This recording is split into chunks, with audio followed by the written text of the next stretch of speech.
convegno sulla legge della non autosufficienza. È stata fatta anche una ricerca.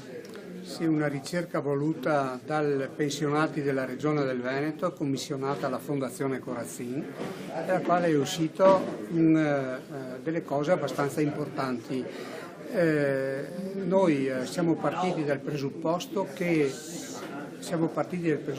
in Regione Veneto ci sia una buona legislazione per quanto riguarda soprattutto l'anziano non autosufficiente, ma che poi sul territorio questa venga coniugata, espressa, applicata in maniera disomogenea. Qualche ULSS la applica, qualcun'altra addirittura di eccellenza e qualcun'altra proprio non ci siamo. Ecco, bisogna omogeneizzare naturalmente verso l'alto con le buone pratiche e attuarla fino in fondo questa legge. La legge sulla non autosufficienza ha ormai 4-5 anni, è il 2009, dicembre che è stata fatta.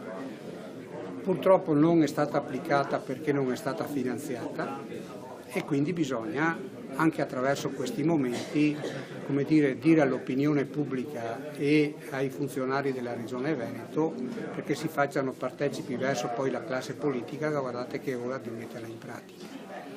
Oltre a questo naturalmente noi siamo in mezzo anche a un nuovo piano sociosanitario, una rivoluzione nella sanità del Veneto, dove abbiamo immaginato, anzi i tecnici hanno immaginato, ma tutti assieme l'abbiamo portata avanti, la necessità di dare sempre più servizi fuori dall'ospedale.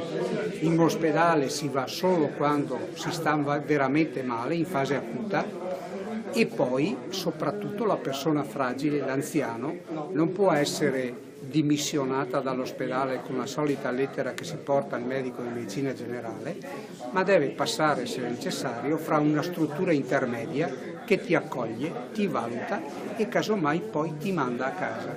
Questa è una delle grosse novità per noi importanti che questo piano prevede.